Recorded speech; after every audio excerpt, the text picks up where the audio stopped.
J'ai été élevée avec une grand-mère qui m'insultait beaucoup. Elle me traitait vraiment de tous les noms. Elle n'aimait pas les filles. Il le nommait totalement. Qui en plus n'hésitait pas à me battre ou à me faire battre par ses fils. Du coup, j'ai toujours lutté toute ma vie pour ne pas reproduire cette blessure-là chez mes enfants. Parce que c'est une grande cicatrice et qu'elle était béante. Elle était vraiment comme ouverte pleinement et qu'elle me donnait de vivre le ventre à l'air en fait. Je surfais le bitume tout le temps.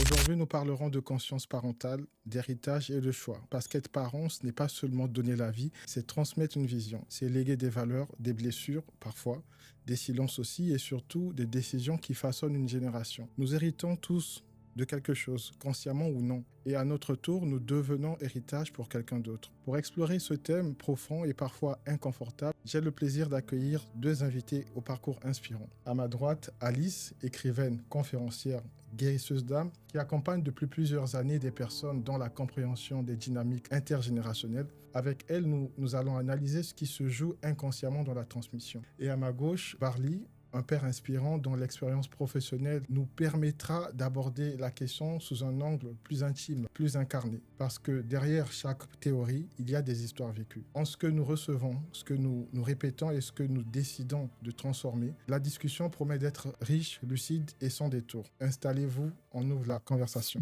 Bonjour Alice, bonjour Barly. Bonjour Louis. Bonjour. Je vais commencer, on va commencer, vous allez commencer par vous présenter déjà. On va commencer par la dame. Bonjour, donc moi c'est vrai que vous m'appelez Alice, mais mon anagramme et mon pseudo d'auteur est bien Clé Aventure. Et du coup, j'ai vraiment, on va dire, eu pour principe dans ma vie de partager mon histoire, de permettre à chacun de pouvoir s'y identifier pour pouvoir sortir, entre guillemets, de difficultés, d'épreuves de la vie. Et aujourd'hui, je pourrais dire que si je devais vous donner une forme d'être de qui je suis juste une femme qui ose partager en vérité et mettre en lumière les grands chemins, les grands parcours de sa vie pour pouvoir faire qu'au sein de notre terre humanité, d'autres personnes puissent venir comme s'y abreuver un peu et trouver la force d'exister. Si on devait me demander qui je suis, c'est cet être-là, un être d'amour qui accompagne. Merci Clé.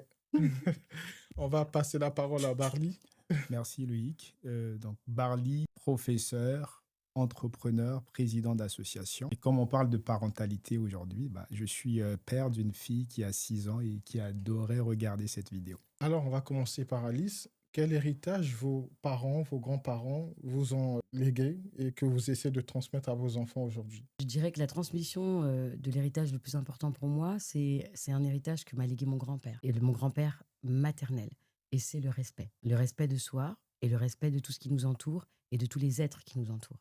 Barly, la même question. Est-ce que tu as, dans ta façon d'avoir été éduqué, un héritage aujourd'hui que tu essaies de transmettre à ta fille et lequel, en fait, de ces Évidemment, pour héritages? moi, ça tourne autour de 3 piliers. Il y a le respect des aînés, ensuite la solidarité, puis le sens élargi de la famille. En fait, de mes origines congolaises, ce dernier point est très important. Si vous voulez, au Congo, un enfant n'appartient pas qu'à ses parents. L'enfant appartient à toute sa communauté. Et donc, moi, aujourd'hui, j'essaie de transmettre cette conscience collective à ma fille, on va dire dans un environnement qui est aussi individualiste, comme en France. Pour moi, ça tourne cet héritage autour de ces 3 choses. Alice, on va commencer à chaque fois par toi parce Oui. qu'on respecte un peu le sens. Dans dans la transmission que tu assures aujourd'hui en tant que mère pour tes enfants, quels sont les plus gros défis auxquels tu es confrontée dans ta vie de maman? Les plus gros défis auxquels je suis confrontée, je rejoindrai Barly justement maintenant à ce moment-là. J'ai élevé et j'ai eu 4 enfants en leur donnant de bien entendre et de bien comprendre et de bien accueillir le fait qu'ils ne m'appartiennent pas et qu'ils appartiennent à l'humanité. Et que, en fait, depuis leur naissance, leur dessein est de pouvoir justement se jeter dans cette foule, se jeter dans le vide pour vivre le mieux du monde en respectant leurs propres valeurs, en respectant ce que je leur transmets et en étant le plus alerte à ce qui se passe en eux et autres. Donc je te dirais que là est mon point fort. C'est la seule chose qui pourrait rejoindre ce que tu me demandes. Ils ne m'appartiennent pas, donc donnez-vous d'être en conscience au sein de cette terre humanité avec des valeurs, avec des principes, en étant vraiment comme aligné, centré sur ce qui est bon pour vous, mais aussi ce qui est bon au sein de cette humanité, pour ne pas être dans une sorte de trahison envers vous-même et ni envers ce qu'est le peuple, ce qu'est la famille, ce qu'est le monde. Je retourne la question à Barly. Est-ce que tu as des défis auxquels tu es confronté au quotidien? Si oui, lesquels? Essaie un peu de nous en dire Alors moi, le plus. principal défi, c'est d'élever, pour le coup, j'ai une fille, donc entre deux cultures, donner à ma fille des repères africains qui sont très forts, parce que j'y tiens, tout en veillant à ce qu'elle ne se perd pas entre, on va dire, ces deux mondes-là. Parce qu'en fait, aujourd'hui, c'est très important pour elle de grandir tout en sachant qu'elle a des origines africaines, mais elle est aussi française. Pour moi, c'est un challenge, c'est un défi pour qu'elle ne se dise pas être dans deux mondes, mais qu'elle considère ça comme une richesse et qu'elle grandisse avec. Parce qu'en fait, ça fait pour le coup, on va dire, un grand défi dans le sens où elle va tout de même au quotidien savoir que il y a mon père qui vient d'un continent où on vit d'une certaine façon, et moi qui suis né dans un continent où il y a également un certain nombre de choses qui ne vont pas toujours de la même façon, et qu'elle doit trouver en fait une possibilité de concilier tout ça. Donc moi, c'est un défi dans le sens où je dois veiller tous les jours pour que voilà, elle ne se perde pas en fait au milieu de tout ça. Est-ce que tu as des craintes en tant que mère aujourd'hui, à 51 ans? À 51 ans, je dirais que j'ai des craintes, bien sûr, en tant que maman, c'est de les voir comme échouer sur des choses qu'ils se sont promis à eux-mêmes, mais pas dans le sens de on voudrait les voir réussir, alors ceci, cela, non. C'est échouer dans le sens de ils ont des valeurs, elles sont propres à leur cœur. On vit au sein d'une société qui est très compliquée. On le voit bien, les gens sont un petit peu endormis dans leur forme d'être, dans leur forme de pensée. Ils sont comme un petit peu robotisés parce qu'on leur demande d'être ou autre. Et j'ai élevé 4 enfants très conscients de l'énergie, de la beauté de la vie et de ce que c'est que de vivre ensemble, d'être ouvert aux autres, sans limite de continent, de frontières ou de quoi de caisse, mais dans cette grande ouverture. Donc aujourd'hui, ma crainte, elle est là. Elle est de les voir comme dans un espace où, oui, eux, ils considéreraient qu'ils ont échoué dans l'espace de pouvoir justement se jeter dans ce monde et être complètement ouvert par le cœur à être un bel humain qui, en conscience, accompagne, soutient, s'ouvre à un échange qui soit de l'ordre, avec une grande humilité, de l'amour en fait et de la paix. Donc là, ce serait pour moi oui. Je dirais que c'est ma plus grande crainte, de voir qu'eux seraient comme dans une sorte de difficulté par rapport à ça et que malheureusement, entre guillemets, ce serait parce que la conscience que je leur ai donnée d'être si éveillée et grande d'amour dans leur cœur ferait que ça vient comme abîmer un petit peu leur équilibre. C'est ma plus grande crainte. Ouais, elle est noble en plus, Tal. Mhm. Et Barly, Je rejoindrai à Alice, oui, parce qu'en fait, moi, je considère que éduquer, c'est accompagner. Donc, ma plus grande crainte aujourd'hui serait d'échouer, en fait, de ne pas réussir à accompagner ma fille, puisque pour l'instant, enfin, à ce jour, j'ai un enfant, à ne pas devenir la meilleure version, en fait, d'elle-même. Parce que c'est important pour moi de se dire que je fais de mon mieux, je donne tout ce que je peux pour ce petit être-là à devenir une meilleure version et voilà, à être ce changement qu'elle aimerait voir dans le monde, en fait. Eh, juste sans vouloir te couper, elle est déjà très grande. C'est une très belle grande âme de 6 ans. Merci.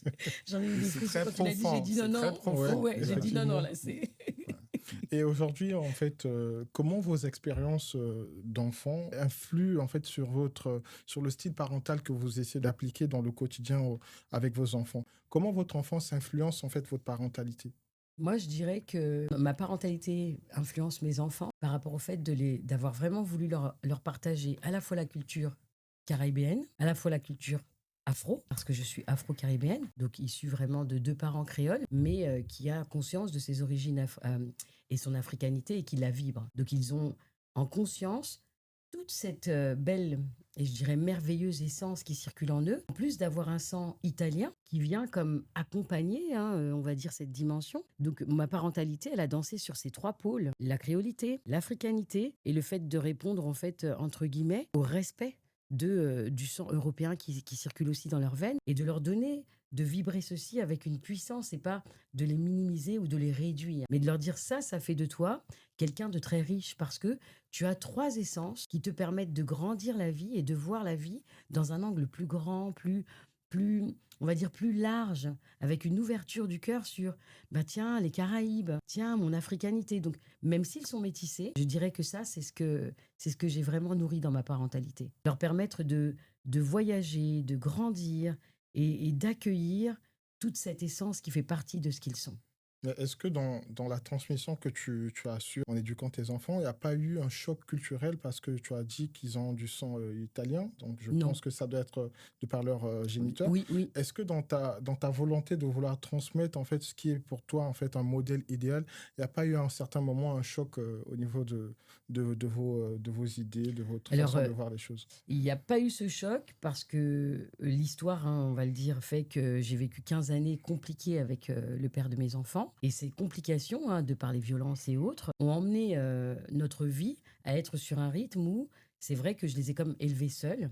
En plus, on s'est séparés, ils étaient ados. Et ils ont comme pour exemple que ce guide, en fait, qui a été de vivre à la fois leur créolité et leur africanité, et d'accueillir cette part italienne de par le fait du respect de l'autre. Je leur ai montré que, d'accord, vous avez ça qui est le patrimoine de votre maman, et vous avez ça du côté de votre papa. Et c'est pas à mettre de côté ou à dire ça fait partie de vous. Donc je l'avoue, il y a 1 ou 2 des enfants qui se reconnaissent pas dans cette dans ce sang européen et qui dit moi je ressens plus mon africanité, moi je suis plus quelqu'un d'afro, etc. Je l'accueille complètement, mais je lui dis que et ça c'est un sang que tu peux pas laver. Ça fait quand même partie de toi et ça fait aussi partie du tout et de ta belle lumière, ta grandeur. Donc si tu l'enlèves, c'est comme si tu enlevais une part de ton essence. Et là c'est une difficulté traversée. C'est de faire comprendre qu'il y a ce mélange, mais que ce mélange, justement, même si je n'ai pas connu de difficulté en les éduquant, par rapport au fait de leur faire comprendre et entendre des choses, même par rapport à leur papa et autres, il y a quand même ce clash, même au sein de l'enfant lui-même, quoi. Bah oui. C'est oui, mais moi, je me reconnais plus dans mon africanité, je ne me vois pas avec ce sang italien, etc. Donc, on le traverse même sans, des fois, que ce soit les parents qui suscite ce mouvement à l'intérieur du cœur. Et l'enfant lui-même, des fois, peut relever, malgré qu'on partage tout, de cette petite difficulté qui vient à l'intérieur, le titiller un peu, puis l'empêcher d'être comme bien assis. Et donc, c'est d'être alerte à ça et de dire, écoute, tu as quand même les 3, et il va falloir que tu accueilles ça, même si tu n'en as pas envie, parce que ça fait partie de toi. Effectivement. Et Barly, comment ton enfance a pu influencer aujourd'hui ta parentalité? Comment tu vis le fait d'être parent aujourd'hui avec tout ce que tu as pu vivre, accumuler comme bagage, tant au niveau émotionnel que sur n'importe quel autre plan? Alors, déjà, moi, j'ai grandi dans un cadre très structuré, avec de l'autorité. Quand il n'y avait pas l'autorité, on va dire, à la maison, il y en avait dans le quartier. Aujourd'hui, en fait, je garde la structure, mais j'ajoute à cela ce qu'on appelle de l'écoute. J'écoute beaucoup. Je garde la structure, j'ajoute également, on va dire, ma volonté d'écouter mon enfant. Pourquoi? Parce qu'en fait, pour moi, toutes les personnes méritent d'être écoutées. Je suis toujours en train de créer cet équilibre entre l'éducation stricte que j'ai reçue de mes parents. Bon, cette éducation stricte qui se fonde sur le fait que donner le choix à un enfant peut être dangereux. C'est comme ça que mes parents l'ont toujours avancé. Et aussi ma volonté d'écoute parce que je me dis, bah, en fait, il est important d'écouter cet enfant parce que voilà, c'est un être qui a aussi ses besoins et autres. Donc aujourd'hui, tout ça influence, en fait, on va dire, l'éducation que je donne à ma fille, en fait. Quelles sont les valeurs, quelles sont les choses que tu aurais aimé recevoir de tes parents que tu n'as pas pu avoir et qu'aujourd'hui tu te permets de donner à tes enfants? Ben, étant donné que j'ai pas été élevée par ma mère ni par mon père, que je n'ai pas connu du tout, j'ai donné à mes enfants comme cadre, en fait, pour pouvoir les éduquer, l'amour, parce que c'est ce que j'ai le plus manqué, de la présence, parce que je n'ai pas eu de présence et qu'il a fallu faire avec. Et puis, je dirais que pour envelopper tout ça, de la tendresse et surtout de l'écoute. Être écouté, être entendu, être compris, sont les valeurs vraiment qu'aujourd'hui, je peux dire que j'ai vraiment véhiculées dans toute leur éducation. Pouvoir leur permettre de sentir que je suis présente et puis qu'il y a un socle de tendresse et d'amour qui est là, même dans les moments les plus difficiles où ils font comme tout le monde, hein, leur expérience et autres. leur donner ce sentiment d'être là et d'être dans l'amour, même dans un moment de difficulté où ça mérite réprimande ou autre. Sentir que elle m'a entendu, elle m'écoute et puis elle prend le temps avec moi. Donc du temps de présence en fait. Ça c'est tout ce que j'aurais voulu avoir. En fait, je les ai élevés en leur donnant tout ça. Tout ce que je n'ai pas eu et tout ce que j'aurais voulu avoir, j'ai fait un combo quoi. Mais d'où est venue cette force? Parce qu'on dit souvent qu'on ne donne que ce qu'on a. Tu n'en as pas eu. Mais comment, en fait, comment t'as pu faire pour donner ce que tu n'as pas pu recevoir? Parce que Alors moi, je te c'est un dirais gros que défi quand même.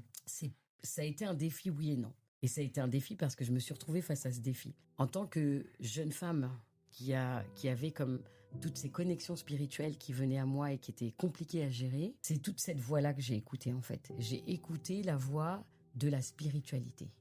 La spiritualité qui rejoint le fait d'être complètement connecté à ce que la source création a fait de nous, connecté à cet univers qui nous donne de vibrer cette merveilleuse énergie du être, mais être dans tout ce que nous sommes, le souffle, l'inspire, l'expire, le cœur, cette chair qui nous tient, mais qui n'est juste qu'une enveloppe. Et donc c'est vraiment ça, je te dirais, qui m'a motivée chaque jour à pouvoir déposer au sein de notre terre humanité et surtout au sein du cœur de mes enfants, en les concevant, en étant... C'est vraiment ça qui m'a accompagnée. C'est toute cette spiritualité intérieure qui se déverse à l'extérieur, en fait. Je pourrais dire, aujourd'hui, même un ancêtre viendrait me dire, mais écoute, alors, je pense que j'ai fait ce que tu suscitais de moi et que voilà, c'est le cœur. Et la voix vraiment de ma spiritualité qui m'a emmenée, de qu'il n'y a pas une plus que l'autre d'avoir été cherchée chez quelqu'un ou pas. Vraiment, tout est sorti de là. Et j'ai laissé émerger tout ça et j'ai laissé le meilleur se faire parce que il n'y a de meilleur que de l'amour.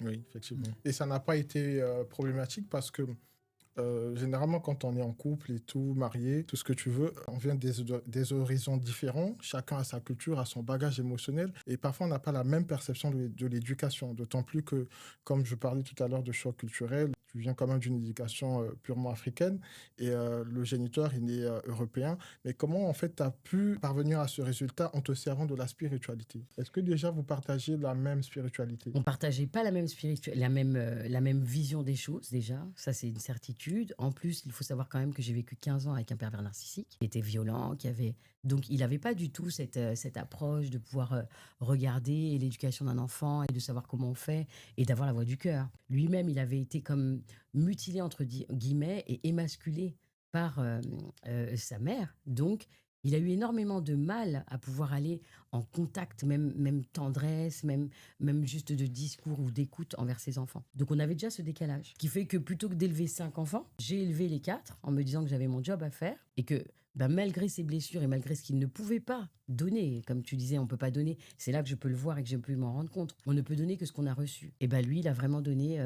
à ses enfants de pouvoir être quelqu'un qui les humiliait, quelqu'un qui les battait, quelqu'un qui était comme de l'ordre de l'inhumain. Et comme nos valeurs ne se rejoignaient pas et que je ne voyais pas tout à fait tout ça, jusqu'à ce qu'ils aient un certain âge pour me le dire, à ce moment-là, il s'est creusé un fossé. J'ai vraiment comme bien installé encore plus fort ma spiritualité et j'ai mis une barrière pour dire stop. À un moment donné, chacun part dans son espace pour que vibrent les enfants de la manière la plus douce et la plus équilibrée pour eux, en fait. Et c'était quoi le déclic? D'entendre qu'ils avaient reçu des violences de par cette personne sans que je m'en rende compte, puisque je travaillais énormément à l'époque. Il ne travaillait pas, il passait ses journées à jouer sur des machines et tout le reste. Les enfants faisaient halte garderie, cantine, et moi je courais dans tous les sens. Et à un moment donné, j'ai dit non, j'ai mon travail à l'hôpital, j'ouvre un cabinet jusqu'à minuit, 1h du matin, où je travaille très fort pour accompagner. Il faut que je fasse la part des choses. Et puis le déclic, ça a été de les entendre me dire que... ils avaient en effet subi des violences et l'alerte, ça a été qu'une voisine qui était avoisinante à mon jardin me dise qu'elle voulait porter plainte contre moi et appeler les services sociaux. Donc je lui demande, mais je vais pas dire son prénom, mais son prénom commence par un N. Elle me dit, mais tu vas voir. Et je dis, mais tu me parles de quoi? Et en fait, c'est parce qu'elle m'explique qu'elle entend mes enfants hurler et que c'est quand même très grave. Et je lui dis, mais à quel moment? Donc je revois que c'est des moments où je travaille. Et là, le déclic, c'est sans appel. Je lui explique déjà que je travaille et que je suis pas là. Je travaille les 3-8 en Suisse et que les moments qu'elle me dit, c'est des moments où je suis pas là. Et tout ça se passe en Suisse, c'est pas en France? Tout ça se passe en France, à la frontière suisse, et moi je travaille en Suisse. Donc d'accord. Je passe la frontière, je reviens, et j'entends tout ça, et là je dis déclic. Non, ça peut plus continuer. Et là je m'y hâte et je travaille fort sur on doit se séparer et je dois sauver ce qui reste de mes enfants, pour pouvoir au moins leur donner de se rétablir et de voir la vie autrement. C'est très fort ça. Barly, aujourd'hui, quelles sont les choses que tu aurais aimé avoir dans ton enfance que tu n'as pas pu avoir et qu'aujourd'hui tu essaies de transmettre à ta fille? Déjà que je félicite beaucoup Clé parce Oh, qu'elle a été merci. très forte Ouais. de faire face à tout ce qu'elle a connu avec le père de ses enfants. Moi, honnêtement, c'était, je dirais que c'est de l'encouragement verbal. C'est très important parce que je pense que mes parents m'aiment beaucoup et c'est une bénédiction de les avoir encore tous les deux aujourd'hui. Mais mes parents ne m'ont pas souvent dit, et jusqu'aujourd'hui, je pense qu'ils ne me disent pas vraiment qu'ils sont fiers de moi. Ils ne partagent pas vraiment verbalement en fait tout ce que j'ai pu accomplir aujourd'hui. Pourtant, je viens de loin et ils voient exactement les efforts que je ne cesse de fournir. C'est vrai que par moments, ils vont avoir leur façon à eux de l'exprimer. Et moi, aujourd'hui, je fais tout le contraire. Je pense que c'est important de verbaliser l'amour. Moi, je verbalise mon amour que j'ai pour mon enfant. Je lui dis toujours quand je suis fier d'elle. Et je suis fier d'elle tous les jours, je serai toujours fier d'elle, je pense jusqu'à la fin de mes jours. Moi, je pense qu'elle a besoin de l'entendre. C'est important. Aujourd'hui, surtout d'où je viens, en fait, moi, je suis d'origine congolaise, donc on va dire, c'est un avis qui est partagé pour un nombre de personnes au Congo, mais aussi, on va dire, même dans la sous-région. En fait, les parents, l'éducation qu'on a réussi, ce qu'on a vécu aujourd'hui, en fait, les parents ne prononcent pas tout ça. Les parents ne s'expriment pas sur ça. Les parents, en fait, ne verbalisent pas cet amour. C'est important pour un enfant, en fait, de savoir que là, j'ai mon père, de voir que j'ai mon père ou j'ai ma mère qui me dit qu'elle m'aime. Parce qu'en fait, ça suscite encore plus d'énergie, beaucoup de force pour faire encore et encore des efforts, en fait, multiplier des efforts et rendre encore plus fiers ses enfants et ses parents autant pour moi. Comment tu as réussi, un peu comme Clé tout à l'heure. Tu n'as pas réussi ça, mais en fait, d'où t'est venue cette inspiration de te dire que je vais devoir le faire avec ma fille parce que généralement, quand on hérite de quelque chose, c'est ancré en nous et surtout quand on est dans un environnement qui va dans ce sens. Mais comment, en fait, quel a été le déclic qui t'a permis d'arriver à ce niveau? Le déclic, simplement, c'est que je me suis rendu compte que ça me manquait. J'aurais aimé, j'en ai pas eu. À partir du moment où je deviens parent, quand on éduque, on doit veiller à ce qu'on ait totalement guéri de ses blessures. On en parle là aujourd'hui, j'en parle là avec un sourire. Moi, je le dis à ma mère, je le dis à mon père. Voilà, vous me dites pas que vous êtes fiers de moi, je fais des choses, voilà, vous ne l'exprimez pas. Tu le leur dis quand même. Moi, aujourd'hui, en fait, c'est comme je disais, c'est une bénédiction de les avoir encore tous les deux. Après, bon, voilà, ils ne sont pas aussi âgés que ça, donc voilà, on est comme, enfin, c'est ce qu'on dit, on est comme des frères, des potes et tout, ouais. comme des potes, surtout pour mon père. Et pour ma mère, voilà, on dirait que je suis son petit frère. Moi, comme je disais, je me suis rendu compte que ça m'a manqué. Et quand je deviens parent, je fais tout le contraire. En fait, je soigne. Parce que le but, c'est de ne pas transmettre mes frustrations. Parce que j'en ai pas, à un moment donné, reçu, on va dire, cet encouragement verbal. Moi, à partir du moment où j'ai un enfant, c'est de réparer, de faire en sorte qu'elle se rende compte quand elle a bien fait les choses. Quand je suis fier d'elle, qu'elle se rende compte que voilà, j'ai mes parents, j'ai mon père qui m'aime et qui me le dit. C'est important. Et quand tu fais le reproche à tes parents, quelles sont leurs réactions? Est-ce qu'ils ne sont pas dans cette optique de pouvoir réparer déjà ce qui... Alors, c'est très compliqué parce qu'à chaque fois, il y a une phrase qui revient. Je ne suis pas obligé de te dire je t'aime pour que pour que tu t'en rendes compte. Voilà, tu es une grande personne, tu sais comment est-ce que je me conduis avec toi. Par moment, tu dois te poser des questions. C'est vrai, mais tu dois en même temps savoir que tes parents t'aiment. Moi, je ne vais pas aller faire de la magie. Des fois, j'ai besoin d'entendre. C'est important. Et c'est franchement, moi, j'en parle avec mes amis et c'est très partagé, en fait. Voilà, l'éducation qu'on a reçue, on était obligé de passer par tout ça, en fait. Pour rejoindre un peu ce que tu dis, j'ai vu des gens qui s'amusaient sur les réseaux à faire des appels téléphoniques avec TikTok, caméra cachée, où ils appellent un parent africain pour dire papa, sans raison, hein, papa, je t'aime et tout. Comment ça tu m'aimes? Est-ce que tu vas bien? Est-ce qu'il y a un problème et tout? Et c'est vrai que c'est vraiment voilà, très fréquent dans la communauté afro et c'est dommage quand même. Alors Clé, généralement, c'est difficile de concilier l'héritage familial et les convictions personnelles qu'on a, surtout dans l'éducation qu'on transmet aux enfants. Aujourd'hui, quel est ton point d'ancrage en fait? Parce que là, tu continues à éduquer tes enfants. Quel est le point d'ancrage qui te permet de faire la part des choses entre ce que tu as reçu en héritage et tes convictions personnelles? Parce que même en ayant des convictions personnelles, on peut être amené à être dans le faux. Mais comment, en fait, aujourd'hui, tu arrives à maintenir cet équilibre et à faire de toi une meilleure modèle? Je te dirais que, alors, je ne serais pas celle qui dirait que je suis une maman modèle, parce que je suis toujours même moi en apprentissage, chaque jour avec eux, chaque instant. Et là, c'est vraiment un grand espace que j'ouvre dans le champ de être parent. Ben, on le devient et on le marche chaque jour parce que ben, on n'a pas toutes les réponses. Et que des fois, même eux, ils nous emmènent à l'avoir, cette réponse. Et je te dirais que pour te dire quelle est ma trame, ma guidance, elle est mon cœur. J'écoute le plus possible ce qui se passe en eux et ce qui se passe dans ce qu'ils me disent, mais aussi dans ce qu'ils me disent pas. Et donc du coup, j'ai pas de trame qui soit comme ça ou comme ça. C'est, on va dire, au jour le jour, à la seconde, à la minute. Je suis juste à l'écoute de ce qui se passe, de ce qui se vit, de ce qui vient. Et ça me permet d'être cette maman qui va juste marcher avec ma matrescence, en fait, le fait d'être maman, le fait de vibrer cet espace avec eux. Donc c'est vraiment juste ça. Et je dirais que c'est jusqu'à la fin de ma vie, je pense que je le serai, pour avoir cet espace de ne pas reproduire ce que nos anciens faisaient. Moi, j'ai été élevée par une grand-mère qui était très violente et qui était vraiment comme une bourrelle, vraiment. Et j'ai toujours eu peur de reproduire ce qu'elle faisait. Donc aujourd'hui, de me dire que je suis que dans l'écoute, l'accueil, depuis qu'ils sont nés, j'en avais très peur, j'en avais mal au ventre. À ma première grossesse, je me dis que oui, j'ai réussi mon challenge. C'est de ne pas reproduire et de garder le cœur ouvert pour les emmener d'un point A à un point B, à leur rythme et avec ce que eux aussi sont capables de me transmettre, de me faire voir, tu vois.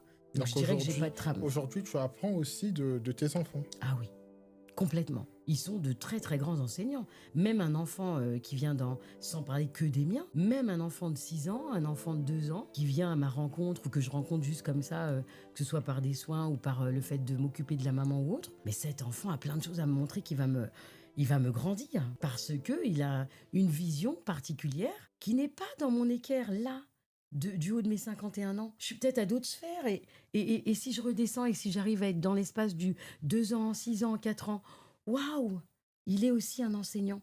Donc moi, mes enfants aujourd'hui, ils sont de très très grands enseignants. Je suis une grande apprentie à leur côté. Ça demande beaucoup d'humilité. Hein. Et je l'accueille, ça, vraiment, vraiment.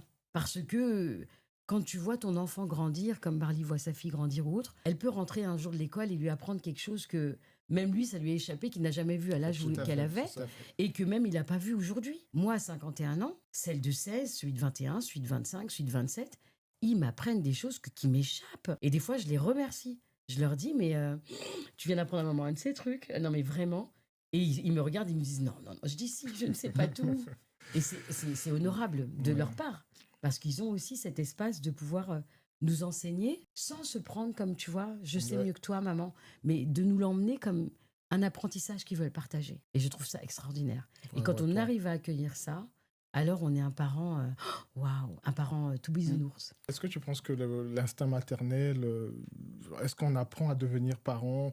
Est-ce qu'il y a des gens qui sont plus prédisposés à l'être que d'autres ou pas du tout? Pour l'expérience que j'ai de la vie et pas que de la mienne, je dirais que moi, d'avoir des enfants et d'avoir voulu vraiment porter la vie, c'était quelque chose qui était vraiment inscrit dans mes cellules. C'était vibrant dès mon plus jeune âge. J'ai eu, pour exemple, des amies, des patientes que j'ai encore en soins ou autres, qui n'ont pas envie d'être mères et qui ne le portent pas. Et elles ont le droit. Donc je dirais aujourd'hui qu'au sein de notre terre humanité, il y a des gens qui sont prédisposés à devenir parents et qui en ont envie. Il y a des gens qui ne sont pas prédisposés à le devenir et qui ne veulent pas. Et que ce serait que l'humanité respecte ça. Parce qu'il y a des gens qui n'ont pas cette fibre et qui n'ont pas envie de la faire naître. Et on va les regarder avec des grands yeux avec...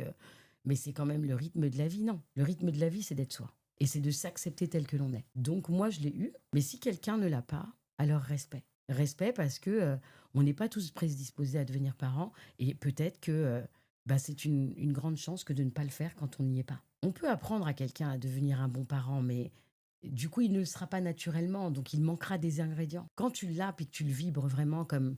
je me vois avec un enfant plus tard, comme Barney est en train de le faire avec sa fille. Il y a quelque chose qui fait que tout est une évidence, ça crépite, et même quand il en parle, il parle de sa fille, tu sens que ses yeux pétillent, que son corps il est vibrant, et je le sens par sa chaleur, ce qu'il dégage. quelqu'un à qui tu vas l'apprendre, il aura des manquements et puis il aura même des moments de ras-le-bol. Donc tu prends un risque, on prend un risque en disant à quelqu'un, écoute, tu disais que tu voudrais pas être parent, mais moi je te dis que si tu l'es, tu verras, si tu le deviens, tu vas voir il va se passer que des belles choses pour toi. Il va se passer que des belles choses parce que c'est ton regard. Et finalement, on regarde pas assez ce que l'autre vit à l'intérieur et qu'il ne veut pas vivre. Et on prend le risque de le faire peut-être devenir parent et de gâcher et sa vie et la vie de ce petit être. Parce qu'un enfant, ça demande d'être parent, mais en conscience. Ça demande d'être dans l'amour. Ça demande d'avoir ce regard et cette écoute.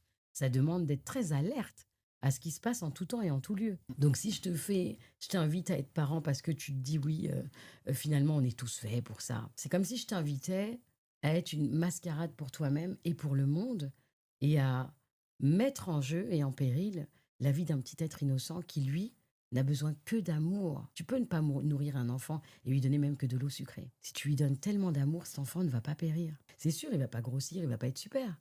Mais il va être tellement rempli d'amour que sa vie va résister. Hein. Il va être là et il va être lové en toi. Tu peux regarder dans tous les pays où il n'y a pas de nourriture, où c'est compliqué. Ces mères-là, elles portent leur enfant et elles leur donnent beaucoup d'amour. L'enfant est comment? Il est lové, il est dans la douceur. C'est sûr, il a des manques, il a vraiment des, on va dire vraiment oui, on va dire des défaillances au niveau énergétique, au niveau des vitamines et autres. Mais tu le vois dans ses yeux, il est rempli d'amour.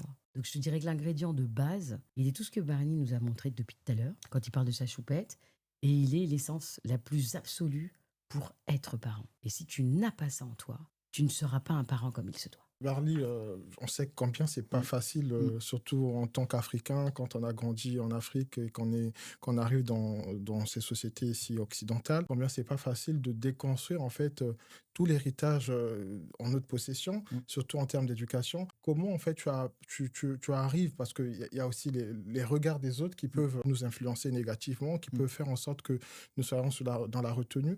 Comment tu as réussi en fait à te détacher de toute cette négativité-là pour aujourd'hui essayer d'être un parent modèle pour ta fille? Alors, moi, je le dis clairement, dans mon éducation, en fait, que je donne à ma fille, je ne le fais pas pour faire plaisir à qui que ce soit. En fait, moi, ce que je recherche, c'est être cohérent avec ce que je sais être juste. C'est important parce qu'en fait, le monde, votre entourage, des gens autour de vous attendront toujours énormément de choses de vous. Mais en fait, vous, le but, c'est de faire ce que vous pensez vous être juste. Pour vous, pour votre fille, parce que éduquer, c'est accompagner.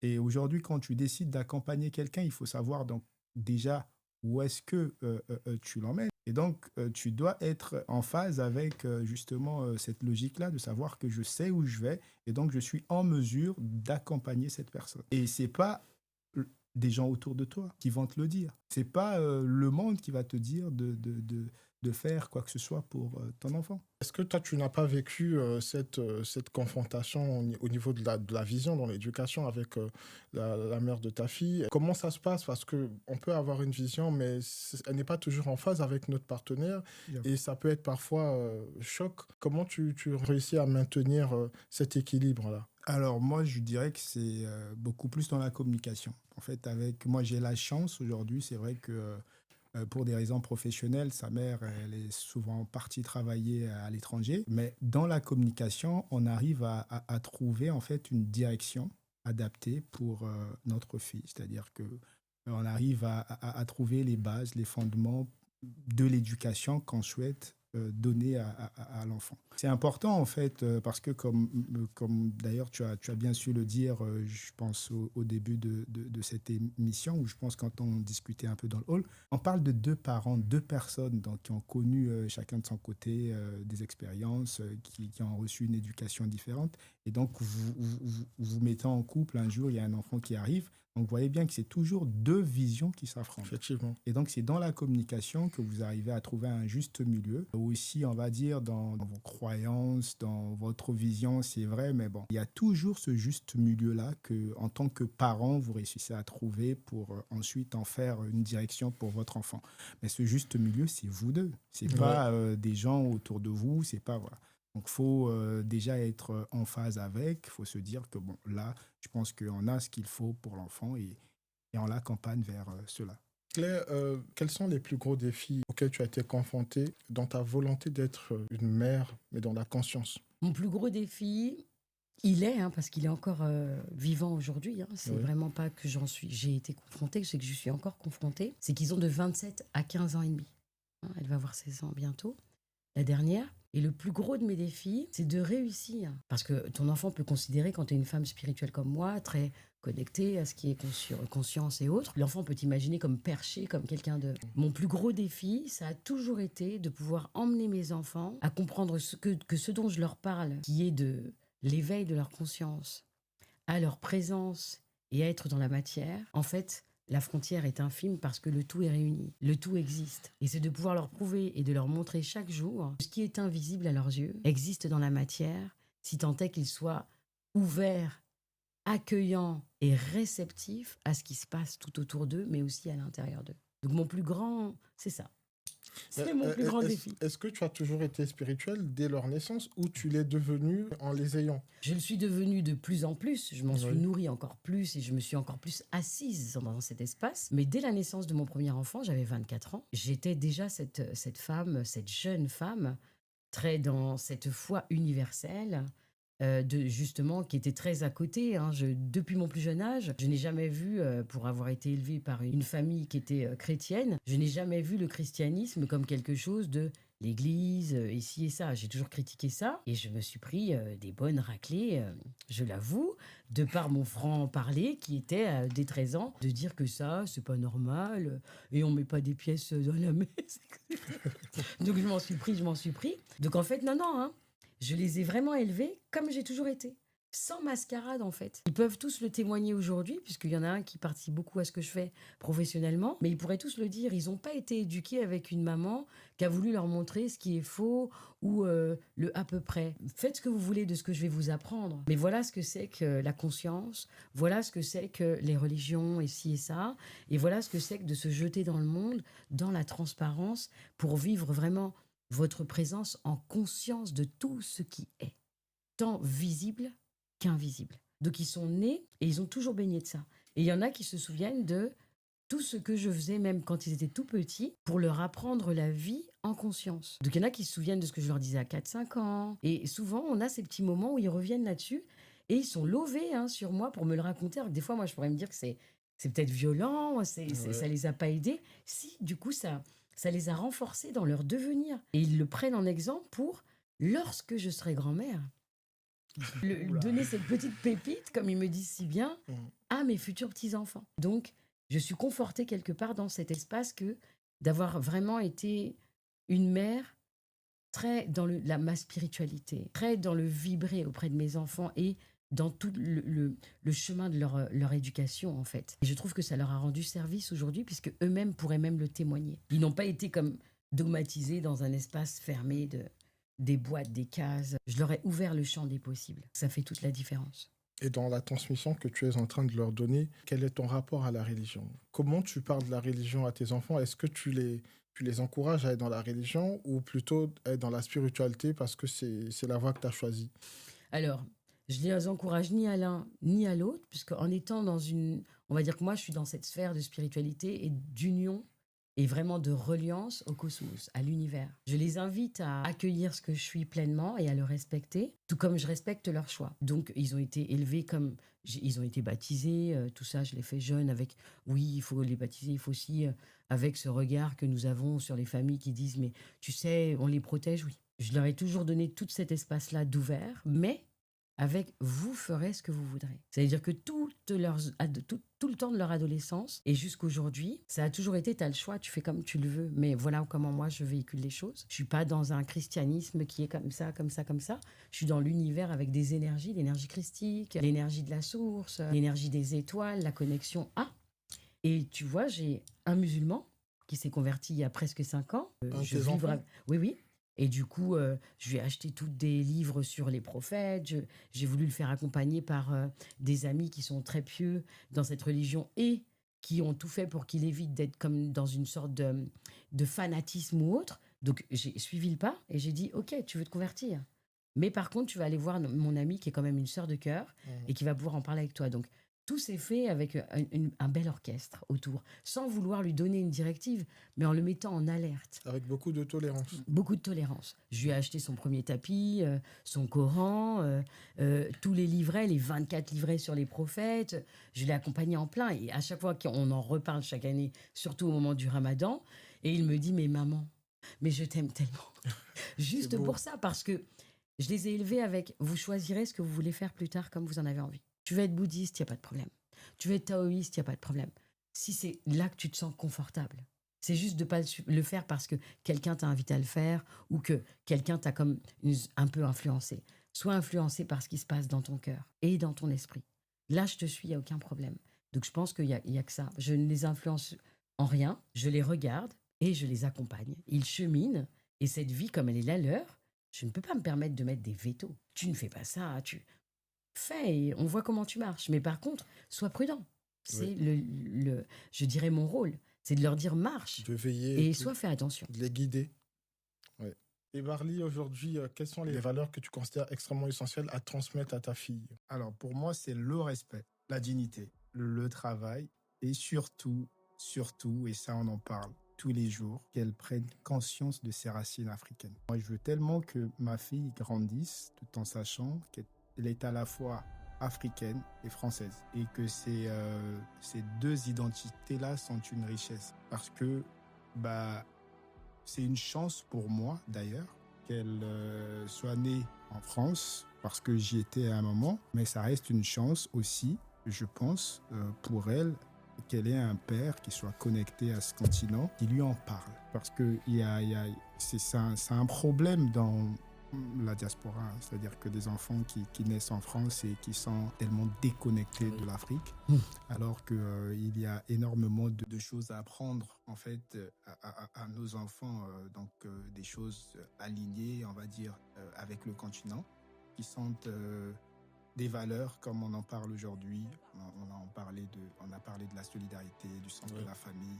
En fait, ce sont des valeurs aujourd'hui avec un peu de recul qui ne sont pas assez mises en avant dans la société occidentale. Et pourtant qui sont extrêmement importantes en fait aujourd'hui pour nos enfants à nous, parce que de savoir qu'il y a peut-être une communauté d'où l'on vient qui pourrait être à un moment donné dans leur parcours importante pour leur apprendre un certain nombre de choses, que ce soit l'histoire, la culture, les traditions et autres. Parce qu'aujourd'hui, je suis là, mais demain, je ne serai plus là. Après, il faudrait qu'elle continue à avoir ses repères avec ce continent. Mais en fait, ça passe par accepter cette communauté à laquelle elle appartient, en fait. Et au niveau de la religion, de la spiritualité, est-ce que tu es un peu comme Clay dans cette tolérance de te dire que demain, ta fille pourrait prendre son envol et décider de choisir un chemin totalement différent de celui que tu as pu emprunter? Est-ce que tu es rigide face à cela? Comment tu perçois les choses par rapport à ça? Non, en fait, je ne suis pas du tout rigide par rapport à ça. En fait, moi, je suis de ceux qui pensent que toutes les religions sont différentes à l'extérieur. Qu'est-ce que ça veut dire? En fait, dans la façon de construire, on va dire, quand on regarde un peu les catholiques, voilà, les églises sont construites d'une façon, quand on regarde les mosquées d'une autre. Pareil pour les synagogues, voilà, les temples bouddhistes. Mais à l'intérieur, je suis convaincu que les religions se rejoignent. En fait, le message qui est véhiculé, il n'y a pas une religion dans laquelle on va te dire voler c'est bon, tuer c'est bon. Donc, pour moi, en fait, ce que j'ai à transmettre en matière de spiritualité, c'est cette prise de conscience-là, de savoir que aujourd'hui, il y a le bien et le mal. C'est le mal, oui. Ça, c'est la base déjà. D'ailleurs, à son âge, quand il faut tout ce qui s'apparente à la spiritualité, je pense que ça va être vraiment des pratiques et des mots très simples. Donc déjà, il y a le bien et le mal. Voler, c'est pas bon. D'un côté, on va dire mentir, c'est pas bon. On commence par ça déjà, ces fondements-là. Ensuite, il y a, on va dire, le fait de bien insister sur le fait que c'est un enfant. Ce sont des sujets qui peuvent être très compliqués. Parce qu'en fait, ça arrive. Hein. Dernièrement, elle m'a dit qu'on avait parlé d'une religion. Bon, pas besoin d'aller tous les sens à l'école, et il voulait savoir en fait ce que ça voulait dire. Moi, en fait, sachant que c'est encore une petite fille, donc je vais pas aller dans tous les sens, je vais pas faire comme ce que certainement les parents de cet enfant ont eu à faire, parce que les enfants sont très fragiles en fait. Mais moi, je vais être sur ces bases-là que je venais d'évoquer, et de se dire que demain, elle va grandir et faire un choix spirituel. Mais déjà, qu'elle commence par savoir que voilà, toutes les religions peuvent être différentes à l'extérieur, mais à l'intérieur, elles se Quels sont rejoignent. les- Clay, je reviens vers toi. Parmi les livres que tu as pu écrire, il y a un livre qui fait beaucoup parler. Je crois que ça doit être ton deuxième livre sur l'infanticide C'est raté. l'infanticide raté, Voilà, oui. l'infanticide raté. Dans ce livre, d'après ce que j'ai compris, j'ai pas encore eu l'occasion de le lire, tu relates un peu tout ce que tu as pu vivre durant ton enfance et comment tu as été traité. Aujourd'hui, en fait, j'aimerais que tu nous dises comment tu arrives à gérer tes blessures émotionnelles, en fait, ta façon de transmettre les valeurs à tes enfants. Est-ce que tu penses que cela a un impact négatif ou cela t'a quand même permis d'avoir des outils, d'être celle que tu es aujourd'hui, en conscience, bien sûr? Alors, en conscience, ça a eu un impact négatif à des moments de ma vie et je pourrais pas les négliger parce qu'on ne guérit pas comme ça de ses blessures, surtout lorsqu'on a été un enfant maltraité. Donc, j'ai vraiment lutté avant même d'être dans cet espace de grossesse de mon premier enfant pour ne pas reproduire ce que j'ai vécu et ne pas les maltraiter, ne pas les insulter, ni de ne pas provoquer ni de blessures psychologiques ni physiques chez eux. Donc ça a été le plus grand challenge dès mon début de grossesse et dès mon souhait d'être maman, donc même avant la conception. Et je dirais que les blessures, comment j'ai pu vraiment les guérir et les vibrer à leur côté, c'est d'être transparente par rapport à ce qui se passait en moi. Et j'ai toujours été comme ça avec mes enfants. Ça veut dire que dès leur plus jeune âge, même dans les moments de tristesse, à partir du moment où ils ont commencé à comprendre, hein, parce qu'à 2 ans, tu dis pas à un enfant, maman est triste parce que elle te regarde, elle est contente que tu grandisses et que tu sois beau, etc. Donc, tout au long de leur croissance, à partir d'un certain âge, quand j'avais des moments de joie où je pleurais même ou de tristesse, parce que même eux m'émerveillaient et que je me disais, mais j'ai pas connu ça, je me rends compte que mes blessures, elles se mettaient en lumière par l'évolution et par ce que je voyais. Oui. Il a fallu que je leur explique, mais pourquoi t'es triste, maman? Mais il y a rien de triste là. C'est parce que quand je vous vois, je me rends compte de la vie que j'ai eue, comme j'ai été battue, comme ça a été dur pour moi, comme j'ai pas eu de maman et que j'ai pas eu de papa non plus. J'ai été honnête avec mes enfants parce qu'ils ne pouvaient pas grandir avec une maman qui des fois a des tristesses sans être dépressive, sans être mélancolique, mais qui était dans l'émotion et la vraie en fait, le vivre. Il fallait que je leur explique les choses pour que eux soient ouverts aujourd'hui. Aujourd'hui, demain, ils ont une femme ou un mari pour la dernière qui aura ce genre de fête et qui avance en ayant pour objectif de guérir et de grandir cet amour. Mais ils seront pas en retrait à se dire oh là là, moi je rebute cette tête là, c'est quoi ce. Ouais. Ils vont être dans l'accompagnement de se dire je me souviens, j'ai déjà vu ça. Ma mère, elle a pu traverser la vie en lâchant tout ce qui lui est arrivé parce qu'à travers nous, elle a vu ce que c'était que de grandir l'amour, de libérer les blessures et de s'accueillir. Je dirais que je me suis accueillie grâce à eux et que je n'ai jamais été ni dans la cachotterie, ni dans le secret de ce qui m'est arrivé. Dès qu'ils ont été en âge de comprendre, ils ont eu la transmission de mes blessures par des mots, ma transmission verbale. Donc ils ont écouté, ils ont été très alertes. Et d'ailleurs, quand je leur transmettais, c'était pour leur dire qu'autour d'eux, à l'école, il pourrait y exister des enfants qui sont maltraités, qui vivent des choses très, très inconvenables de part de parents violents ou des parents qui les nourriraient pas correctement, etc. Et qu'il fallait qu'ils en soient conscients que si ça arrive, qu'ils soient eux toujours gentils avec un camarade de classe parce qu'on ne sait pas qui on a en face de nous. Je crois que c'est comme ça que je les ai le plus sensibilisés. Et du coup, ça a ouvert chez eux un champ d'amour plus grand face à tout enfant, handicapé, pauvre. Ça a ouvert un grand champ dans leur cœur. Et je les ai vus œuvrer en ce sens d'ailleurs par la suite. Donc dans l'infanticide raté, j'en parle et j'en parle à cœur ouvert. Mais ils ont été les premiers fans. Tu dois partager ton histoire, écrit. Donc et je dis tout ce qui est tout ce qui est dans ces ouvrages-là, surtout dans l'infanticide raté, n'est que pure vérité. Même si ça fait les gens s'arracher les cheveux et se dire mais c'est une fiction, c'est quoi? Parce qu'on m'a posé la question en interview, hein, que ce soit aux Caraïbes ou même sur des plateaux radio ici à Paris, c'est la vérité et ça existe et ça arrive tous les jours ce qui m'est arrivé. Ce livre-là, il est l'histoire de plein de jeunes hommes, plein de jeunes femmes qui n'osent pas le dire. Et l'infanticide raté, il est l'histoire de toutes les vies qui pourraient s'y reconnaître et qui aujourd'hui devraient oser parler pour guérir. Parce qu'il a été une grande guérison pour moi. Bravo à toi pour ce Bravo. travail que tu as fait. Et tu parles beaucoup de transparence. Est-ce que tu te permets d'être vulnérable face à tes enfants? Est-ce que tu peux te permettre de pleurer, de leur exprimer tes craintes, tes frustrations? complètement. Et comment ils le reçoivent? Ils le voient comme ça n'arrive pas souvent, parce que c'est vrai que je suis toujours dans cette résilience, de toujours voir Justement. le verre à moitié plein plutôt qu'à moitié vide. Ils savent que vraiment, si je leur livre cet espace de vulnérabilité, c'est que là, il est à 2000%, quoi. Donc, s'ils me voient comme ça, ils viennent et ils posent leurs mains, hein, sur mon épaule, ils essayent de se dire waouh. Et ils savent que là, c'est qu'il y a vraiment quelque chose qui se passe. Donc, ils l'accueillent comme quelque chose qui leur permet de voir que on peut être très fort, mais on a aussi le droit d'être vulnérable. Et comme j'ai 3 garçons et une fille, aux 3 garçons, je leur ai appris que la vulnérabilité, surtout chez l'homme, c'est une puissance phénoménale pour, aux côtés d'une femme, marcher sa grandeur. Et ils l'accueillent chaque jour. Ah oui, J'en ai 2 qui sont en couple et qui se marieront bientôt, dont un qui me fera peut-être un petit enfant bientôt. Et je me dis que ça, c'est ce que j'ai pu leur offrir. C'est ce qui a pu être un cadeau dans l'ouverture de leur cœur. La vulnérabilité de l'homme lui permet d'être dans sa grandeur de guerrier, sa grandeur de protection envers la femme, envers sa famille, envers ce qu'il doit devenir. Et ils savent être vulnérables. Ah oui, Ce c'est ne sont très pas beau. des pleurnicheurs, mais ils savent être vulnérables pour pouvoir vivre au sein de cette terre humanité en conscience et emmener une femme d'un point A à un point B à leur côté avec la sécurité, la protection et l'amour qu'ils ont. C'est très beau ça.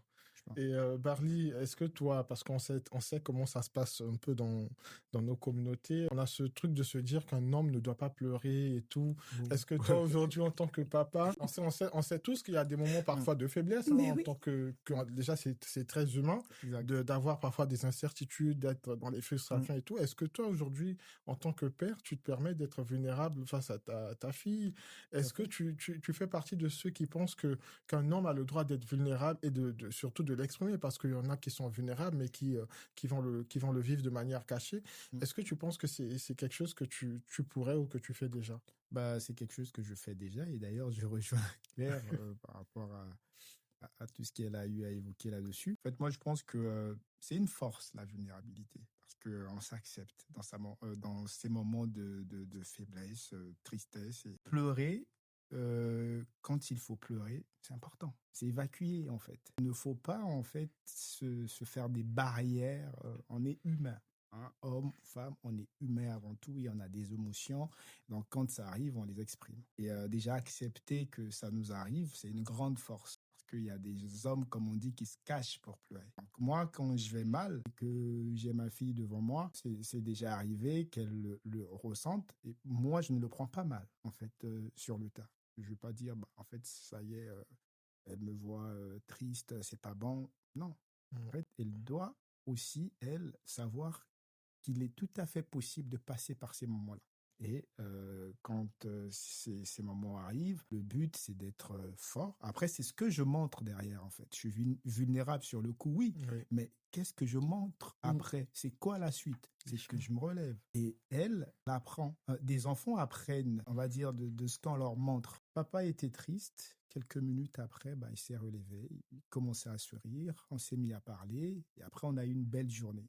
Ça reste là. Et ça, c'est la beauté, en fait, de tout ce qu'on puisse rechercher derrière la vulnérabilité. C'est pas donné, surtout pour nous les hommes. Les mères encore, ça va, parce que nous, on a ces pensées limitantes dont on a hérité de nos parents, comme quoi un homme en société n'a pas le droit de pleurer. Quand tu pleures, t'es un pleurnichard, alors que c'est totalement humain, c'est une émotion comme le rire, la joie et tout. Exactement. Quoi. Ouais, c'est clair. Pour revenir à toi, est-ce qu'il t'est arrivé déjà de revoir ton approche éducative? Est-ce qu'il t'est arrivé de te rendre compte que tu n'étais pas sur la bonne voie et qu'avec le temps, tu aies pu te remettre en question? Alors, je te dirais, hein, pour être vraiment très, très honnête, Loïc, hein, aujourd'hui, j'ai 51 ans. Je revois tout le chemin de l'éducation tout le temps. Si je suis figée dans un protocole de je les éduque comme ça et ça doit se passer comme ça et ça doit se passer comme ça, je suis quelqu'un de cadré dans un espace qui est enfermé. Et comme je suis dans cette grande spiritualité et dans cette vie de vouloir vibrer la conscience avec eux, je dirais que de par cette ouverture du cœur, de par cette grandeur de mettre en conscience l'afro-carabinité de ma vie entre leurs mains et dans leur système, pour moi, chaque jour, je revois le système de l'éducation que je leur donne, puisqu'ils évoluent. Si je restais toujours cadré sur une seule chose, ça veut dire que je ne laisse pas de place à l'évolution et au champ des possibles. La conscience veut que on donne toute la place au champ des possibles. Donc, je suis toujours en train de revoir, par le cheminement de chacun, celui qui a 27 ans, il est grand, Mais des fois, il a besoin qu'on discute. Il est en toute transparence avec moi. Il me parle de sa vie, de tout. Hein. Mm. Tous les espaces de la vie de mes enfants, même de leur sexualité, ils sont vraiment très à l'aise avec ça. Hein. Il n'y a pas de tabou Il n'y a là-dessus. pas de tabou. C'est « Maman, viens, il faudrait que je te C'est parle. très bien ça. » On a un moment ensemble et puis il va me parler d'une difficulté qu'il traverse ou de ci ou de ça. Et on va vraiment partager, mais en toute beauté, sans qu'il y ait une sorte de voyeurisme ou autre. Les gens pourraient dire, mais oh, quand même. Non, c'est une grande simplicité de mettre sur la table le regard de sa maman pour avoir un conseil, pour être peut-être conforté dans une direction. Et donc, chaque jour, pour te dire, donc de 27, 25, 21 et 15, jusqu'aujourd'hui, j'ai toujours revu à la fois ce que je peux leur apprendre, à la fois ce qu'ils peuvent me transmettre et m'apprendre. Et donc, chaque jour n'est jamais sur un circuit figé. Tout ce qui se passe au niveau de leur éducation se dessine au fil du temps. Et j'évolue avec ça. Et du coup, leur système éducatif évolue avec le temps. Il évolue avec aussi cette conscience qui grandit en moi et la conscience que eux ont qui grandit et qui évolue. Donc, non, rien n'est figé et tout est toujours très dansant. Ça évolue, ça swing, ça monte, ça descend. Et on va dire qu'on suit ensemble ce courant, tous les 4, avec moi, pour grandir le système de leur éducation et être des êtres qui évoluent et qui savent que tout est en perpétuel changement tout le temps, même l'éducation. Mais comment vous en êtes arrivé à ce niveau de ne pas avoir de tabou, par exemple? Parce qu'on sait que c'est aussi un gros défi pour C'est un gros certains challenge. parents, Ah oui, c'est un certains gros parents, challenge. excuse-moi, d'aborder ces sujets Ah ouais. avec autant d'ouverture, surtout dans notre communauté. Mais comment t'as pu C'est trouver vrai. la force Tu as raison d'en arriver là? Tu as raison de le dire parce que dans notre communauté, que ce soit des Caraïbes ou de l'Afrique, la sexualité, tout ça, c'est quelque chose, faut pas en parler. Hein. Ouais, c'est très tabou. Moi, depuis tout petit, en fait, j'ai emprunté la voie de leur apprendre tout ce qui était du système hormonal et de croissance de la jeune fille et du jeune homme. Et en faisant ça, dès que ton enfant il a entre 11 et 13 ans, et ta fille aussi, tu fais rentrer ton enfant dans un espace respectable du savoir, en fait. Les jeunes filles, elles ont leur lune. Vous, les garçons, vous allez commencer à avoir une puberté qui va noter votre pilosité, votre caractère. Vous aurez des moments un petit peu des pics de colère, des ci, des ça. En leur apprenant ce système de croissance, j'ai pu rentrer dans la danse de comment est la différence entre les filles et les garçons et comment on peut faire que les deux se côtoient, vivent ensemble et grandissent ensemble dans le respect de tout ceci. Ce qui fait que même au collège, lorsque mes fils ont vu des copines avoir leur lune ou quoi de caisse, même si une jeune fille peut avoir un pantalon taché ou autre, ils n'ont jamais été dans on va rire, on va faire une mascarade, on va accompagner. Je te prête mon pull. T'as pas Très vu, bien mais ça. taper sur l'épaule d'une jeune fille et lui dire t'as une tache, je te prête mon pull. Ils n'ont jamais eu de pudeur à faire ça.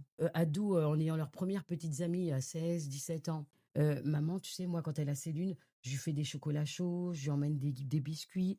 J'étais, même moi, du coup, choquée à dire, mais waouh! Non, mais maman, c'est comme ça que tu nous as montré. Ah non, je vous ai rien montré, là, c'est votre idée. Du coup, c'est ce savoir-là qui permet de parler de la sexualité avec une grande fluidité. Il faut qu'il y ait un point d'ancrage. Bien sûr. Il faut commencer. Donc, j'ai commencé par la croissance. Donc, à 12, 13, je te parle de ce qui se passe dans le corps de chacun. Et au fil du temps, c'est toi qui viens me poser des questions. Maman, j'ai entendu à l'école, ils ont parlé de préservatif. Maman, tu sais, à l'école, j'ai entendu, on en parle. Je leur disais pas, oh, ça suffit. Viens, assieds-toi, on va en discuter. Qu'est-ce que tu as entendu? Et donc, qu'est-ce qui te... Ah, d'accord. Et toi, tu en penses quoi? Ah, moi, j'en pense ça et ça, maman. D'accord. Alors, maman, elle te le dit. Ça, c'est pour vraiment utiliser comme ça. Mais il est quand même bon de savoir que, avant d'aller jusque-là, tu dois être avec quelqu'un que tu aimes vraiment. Donc, on n'a pas ce genre de fête pour s'amuser en faisant n'importe quoi. En même temps, j'ai été préventive. Oui. Et en même temps, j'ai été éducative dans le fait de leur apprendre ce que c'est que la relation du corps de l'homme et de la femme. Et je l'avoue, aucun d'eux n'a été faire de quoi que ce soit avant un âge de maturité. Et Je dirais que ça, c'est... dans ce climat de confiance, tu as été informé les fois où c'est arrivé. Oui. Du moindre petit essai de l'expérience. Hein. Ouais. J'en étais même choquée à dire, mais tu n'es pas obligé de dire ça à maman quand même. Ouais. Mais c'est moi, je te dis tout. Et il me serrait dans les bras et moi, je te dis tout. Donc, j'avoue que j'ai instauré chez eux un climat de confiance par rapport à ça. Et ça me rend contente parce que je suis émue. Hein. Parce que rien que de te le dire, Loïc, je me rends compte que le chemin, il a été grand et ils ont vraiment vécu quelque chose de pas mal finalement. Et ils me le rendent. Parce que là, à 27 ans, c'est celui qui partage le plus cette vie-là avec moi et qui... Ouais. celui qui est dans l'islam, j'avoue qu'il va me parler, mais il va pas trop rentrer dans trop de détails. Mais quand même, il a aucune frustration à me dire, tu sais, maman, nous, on s'est disputé et en fait, ça et ça, c'est ressorti. Il va plus être dans ce champ-là. Celui qui a 21 ans, il peut me parler de tout et c'est vrai que oui. Et c'est en toute transparence, comme le premier, comme son grand frère. Et celle de 15 ans est trop jeune, on n'en est pas encore là. Elle connaît, je l'éduque avec vraiment une grande ouverture, elle peut me poser plein de questions, mais nous n'en Il y sommes a pas quand encore là même des parce qu'elle limites. elle a des limites, puis même elle s'est donnée pour elle-même, hein, comme limite, de pouvoir honorer la vie et de faire les choses quand on est mature, quand on est mûr. Donc comme elle est une fervente chrétienne pratiquante, qui est tout à fait alerte à la spiritualité, elle ne se voit pas s'amuser avec son corps et faire quoi de caisse n'importe comment, n'importe quand. Et je lui ai dit que ça, c'était tout à son honneur. Quand elle m'en parle, c'est pareil, c'est en toute transparence, elle me parle des expériences des autres, de ce qu'il y a autour d'elle, et elle revient avec mes moi. Ouais, Et c'est je la très regarde et important. je l'écoute sans me dire que je vais l'influencer. Donc je suis juste à l'écoute. Et le fait de l'entendre, je me dis, oh, ok, tu vois, après je peux aller dans ma chambre faire, mais je le fais pas devant elle. Mais tes émotions et tout. Ouais, parce que moi, je pense que c'est un très gros problème qu'on a pu observer. Les parents n'instaurent pas ce climat de confiance, ce qui fait que l'enfant peut très vite se retrouver dans une situation et par peur d'aller en parler à papa ou maman, se retrouve à faire des bêtises. Et les conséquences sont parfois plus graves que si cet enfant était venu vers toi, tu aurais pu l'orienter, lui dire, on fait comme ci, comme ça. Et je pense que c'est une démarche à adopter pour Je suis l'éducation. la preuve, hein, Loïc. Ah oui, Elle avait bravo. 14 ans, ma maman, quand elle m'a eu. Ah bon? Donc, Ah, oui. là, tu te dis que mince. 14 ans. Eh oui, donc l'éducation, ne pas parler des expériences sexuelles, de ce que c'est que la croissance. Elle a vécu dans un milieu très, très austère. Ah oui, avec sa mère. quoi, Avec donc sa ta mère. grand-mère. Donc, qu'est-ce qui s'est passé? Déni de grossesse, hop, il y a la naissance de Clay, elle a que 14 ans. Il n'y avait pas de... On l'enseigne, on l'accompagne, on me dit que ça fait extrêmement toute la important. différence. Ouais. Un enfant qui a accueilli, qui a entendu, qui a compris, qui a reçu vraiment une éducation et qui peut vraiment faire la différence avec des connaissances, il va pas t'emmener à vivre des espaces comme ça. S'il t'emmène à les vivre, c'est qu'il l'a choisi. Si tu l'as bien enseigné, puis donc dans ces cas-là, il fera ce qu'il veut lui, mais il peut le danser en conscience. Et là, elle n'a pas eu tout ça, donc moi, j'ai que 14 ans d'écart avec ma maman. Elle a fêté ses 66 ans il y a peu de temps, là. Wow. Il y a à peine 10 jours. Elle est démente, mais je lui ai célébré quand même et je lui ai montré que C'est très bien. Et Barly, pour revenir un peu à ce qu'on disait avec Claire, quel est ton rapport en fait à la sexualité avec ta fille? On sait combien c'est délicat entre Ah oui, très. papa et le papa et la ouais. fille. Comment tu vois les choses? Parce que je pense qu'il faut déjà y penser. C'est une fille grandie. Je suis d'accord. Et généralement, nous, on a beaucoup de craintes concernant nos à fait. filles comparées aux garçons, parce qu'on sait combien la femme est quand même vulnérable, vu tout ce qu'il y a dans la société. Quelle est ton approche, en fait, de ton éducation par rapport à ce domaine-là? Alors, moi, je pense que je vais aller dans le sens de Claire, c'est-à-dire que d'installer une confiance avec l'enfant pour avoir, on va dire, à se dire un peu de tout, parce que c'est important. Sinon, après, qu'est-ce que ça crée? Ça crée des peurs et après, ça induit en erreur aussi, parce que je vais cacher quelque chose à papa, après, qu'est-ce que je veux vouloir tout régler toute seule au final et je vais faire des erreurs. Moi, je pense que mon approche là-dessus serait donc d'installer un climat de confiance. Heureusement pour moi, en fait, là, j'ai tout le temps de savoir comment ça va se passer parce qu'on n'est pas encore à ces âges critiques. Que vous voyez, ma petite, elle a 6 ans. Oui. Donc, sexualité, j'ai envie de dire qu'on est encore bien loin. Mais Oui, ça bien va loin. arriver. J'espère que sa mère serait là. Sinon, après, C'est inévitable. voilà, sinon, ça va être très compliqué. Avec tout ce que Claire a dit, je vois comment ça va me... Mais bon, je pense que on va passer par ce climat de confiance et ça va nous aider pour qu'elle ait cette possibilité de me parler en toute transparence. Et moi aussi de prendre des décisions par la suite, sachant que voilà, elle me fait confiance et donc je serai en mesure de l'orienter pour le mieux. Alors, quelle est ta plus grande blessure d'enfance que tu n'aimerais pas reproduire avec ta fille?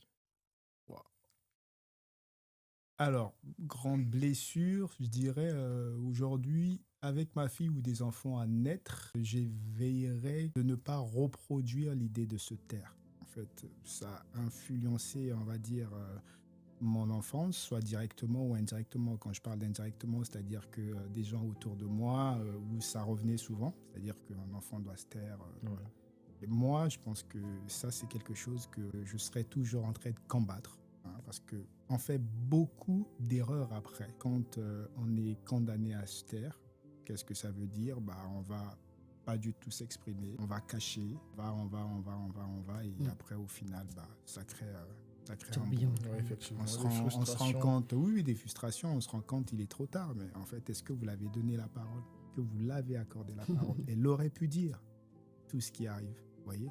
Donc moi, je pense que c'est pas une blessure en soi personnelle, parce qu'en fait, mais je l'ai vécu à un moment donné, et j'ai eu beaucoup trop d'amis autour de moi Qui l'ont vécu qui aussi. l'ont vécu et qui le partagent aujourd'hui. En fait, on a connu cette éducation là où on n'avait pas la parole. Que, voilà, on nous dit ce qu'on doit faire, et même quand ça nous arrange pas, alors qu'on a toutes les raisons à mettre en avant pour dire que là, en fait, moi, j'aimerais plutôt Mhm. faire ci ou ça, vous pouvez rien dire. On le voit même dans l'orientation, après, Voilà. dans Et les ça, c'est un études et problème. tout, C'est le un bac et sérieux tout. problème, en fait. Clé, à ton tour, est-ce que tu as une blessure que tu as vécue difficilement dans ton enfance que tu n'aimerais pas reproduire auprès de tes enfants? Ça a toujours été la violence physique et verbale. J'ai été élevée avec une grand-mère qui m'insultait beaucoup, qui me traitait vraiment de tous les noms et qui n'aimait pas les filles, qui le nommait totalement, qui en plus n'hésitait pas à me battre ou à me faire battre par ses fils. Et du coup, j'ai toujours lutté toute ma vie pour ne pas reproduire cette blessure-là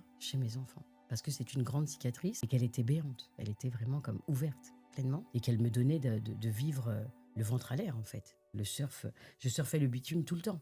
Je crois que j'ai prié énormément, j'ai vraiment donné de très grandes intentions toute ma vie durant à cet espace de mon être pour ne pas reproduire ce genre de faits qui étaient monstrueux et qui détruisent la psyché et la croissance d'un être en fait. Hein. C'est vraiment émotionnellement, mais même dans le physique, ton corps il suit en fait les mots. Donc tout ce que j'ai vécu et tout ce qui a dû être guéri et ce que j'ai dû marcher pour guérir mon mental et mon corps, ça a été une grande croisade. Et j'ai vraiment lutté pour ça, pour ne pas le reproduire chez eux, chez les quatre. Tu as dit tout à l'heure que ta grand-mère disait qu'elle n'aimait pas les Elle filles. n'aimait pas les filles. Elle a eu qu'une seule fille. Ma mère est issue d'une fratrie de 5. Il y a eu des morts de jumeaux, dont son jumeau à elle aussi, qui était un garçon. Et elle était donc la seule fille dans une fratrie de 5. Et sa mère l'a élevée en lui disant tout le temps qu'elle n'aimait pas les filles. Et quand moi, je me suis retrouvée sous la responsabilité de mon grand-père, qui en plus après a quitté ma grand-mère quand j'avais 3-4 ans, cette dame n'a cessé de me dire toute ma vie qu'elle n'aimait pas les filles et que je serais une future... Et tous les mots du monde lui passaient par la tête. Tous les mots, elle n'avait aucune mesure. Vraiment. Sous le regard impuissant de ta mère? Non, ma mère était pas là. Ma mère, elle s'est enfuie, elle est partie. J'ai pas vécu avec elle jusqu'à... J'ai retrouvé ma maman à 50 ans. J'ai eu un seul épisode avec ma mère où je l'ai vue vraiment. Et où quelques années, de mes 8 ans à mes 12 ans, j'ai des petits souvenirs brefs de l'avoir vue, d'avoir cru que c'était ma tante, et puis qu'on me dit d'un seul coup en me sonnant, c'est pas ta tante, c'est ta mère. Ok, Mais comment ça grande... se fait qu'on arrive à te dire que c'est ta tante alors que c'est ta mère? Ma grand-mère m'a fait croire que c'était ma tante jusqu'à mes 8 ans. C'est une tata, c'est ce que tu veux. Je disais, bah oui, comme c'est sa fille, alors oh, tu vois, c'était ambigu. J'ai grandi avec une grande ambiguïté psychologique au sein de cette famille. Il a fallu remettre de l'ordre dedans à partir de mes 13 ans, où je faisais ma petite espionne et mon enquête. C'était compliqué parce que je me prenais des beignes, hein. Trop de curiosité. Mais c'est quoi le déni de grossesse? C'est parce que des cousins de ma maman m'expliquaient que je ne devais pas lui en vouloir et pas écouter ce qui se passait autour de moi. Et ça, c'est des gens qui me le disaient en cachette. Et que ma maman, en fait, oui, elle avait fait un déni de grossesse, mais qu'elle n'était pas mauvaise et qu'elle était trop jeune. Donc, tu fais ton enquête à 13 ans, tu te dis, oh, c'est quoi ça? Tu vas à la bibliothèque, il n'y a pas encore tous les trucs, Internet, téléphone, Ouais. etc. J'allais à la bibliothèque François Mitterrand, dans le 13e, et je cherchais, je regardais ce que ça voulait dire, je regardais dans les dictionnaires. Ok, bah c'est ça. Donc, je faisais mon petit bout de chemin et je comprenais un peu mon histoire. J'avais des petits bouts, ce qui me permettait de m'extirper de ce que ma grand-mère me faisait croire. D'où j'étais une rebelle. Non, c'est pas comme ça que ça s'est passé, c'est pas ça la vie. Non, ma mère, elle n'a pas fait ça. Donc dans mon cœur, j'étais très dans la rébellion, même si c'était pas accepté. Et ça m'a permis de faire la part des choses.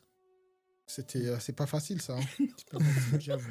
C'est compliqué. Alors, on arrive à la fin de notre entretien. J'ai une avant-dernière question à te poser, Barley. Qu'est-ce que tu aimerais que ta fille ou tes futurs enfants retiennent de ce qui a été dit ici, dans ta façon d'éduquer? Quel est le message principal que tu aimerais ressortir? Tout ce que j'aimerais qu'ils retiennent, donc commencer par ma fille qui est déjà là et des enfants à naître, c'est que j'ai fait de mon mieux en fait.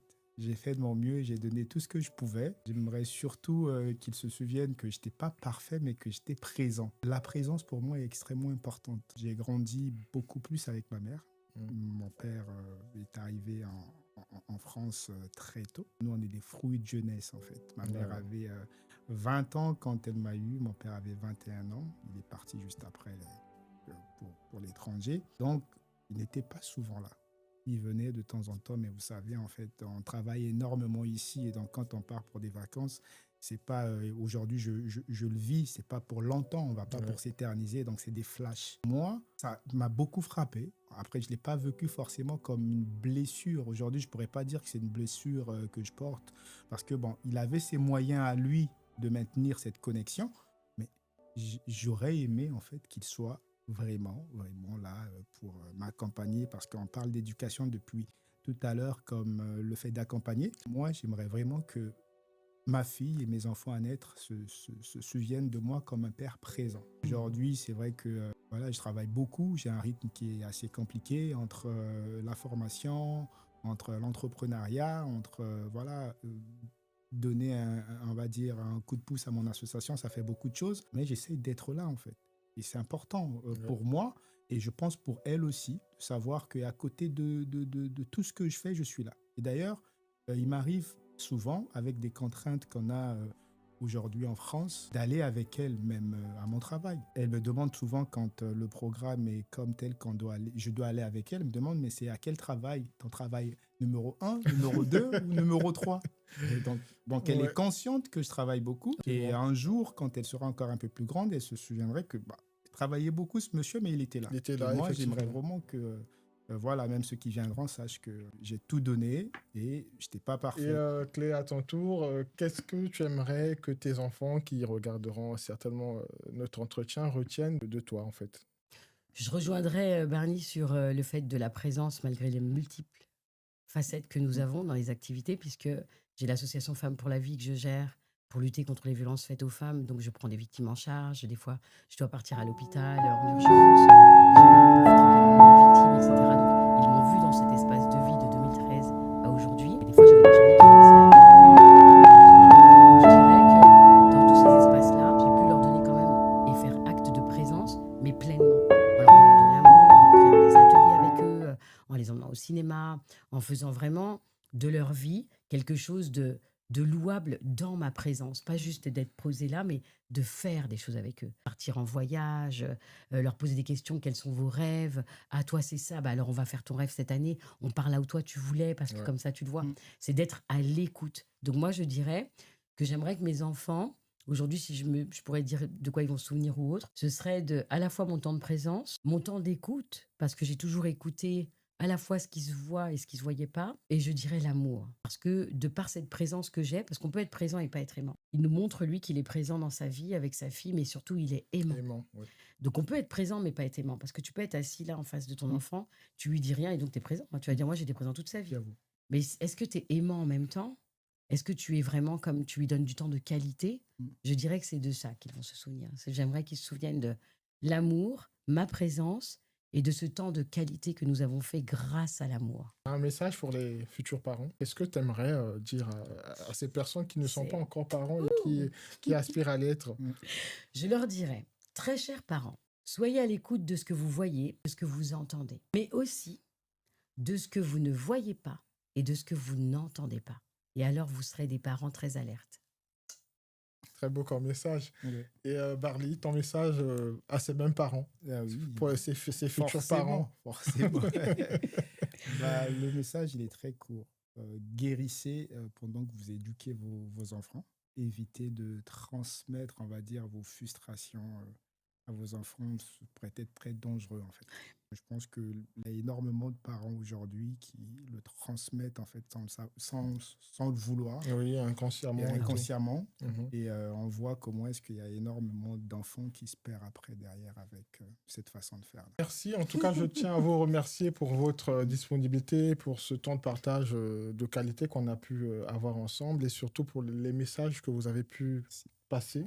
C'est vraiment l'objectif de ce podcast et je pense que ça a été à la hauteur de nos attentes. Oh, Et Merci. voilà, je tenais à vous remercier et à remercier également toutes ces personnes qui ont pris le temps de nous suivre à travers cet épisode de Nuances. Je vous invite à partager, à liker, à commenter, à me faire aussi des suggestions si vous avez des sujets que vous aimeriez qu'on aborde ensemble. Et c'est un espace où je reçois tout le monde. Et à la prochaine. merci. Merci à toi, Loïc.